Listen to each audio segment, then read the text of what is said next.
4% инфлација во септември, споредено со истиот месец минатата година, измери Државниот завод за статистика.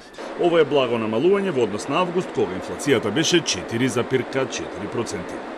Ако се анализираат категориите продукти и храна, може да се забележи дека во септември, споредено со истиот месец минатата година, најголемо поскапување има кај кафето, од дури 30%, но мора да се напомене дека станува збор за берзански производ.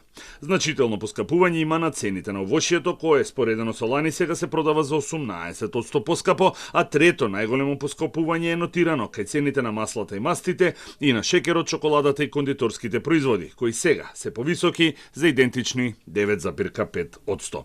Според статистика, споредено со месец август годинава, падот на инфлацијата за 0,2% се должи на намалувањето на трошоците на животот во транспортот, ресторанските и хотелските услуги, рекреацијата и култура и облеката. Деталните податоци покажуваат дека зголемување на цените од август во септември годинава имало кај алкохолните пијалоци, тутунот и наркотици, комуникација и мебел, покуќнина и одржување на домаќинствата. Граѓаните очекуваат конкретни чекори и мерки од владата за стабилизирање на цените, а премиерот Мицкоски неколку пати кажа дека цените се следат и анализираат и дека се бара долгорочно решение, а не како досега краткорочни мерки кои траат по 1, 2 или 3 месеци.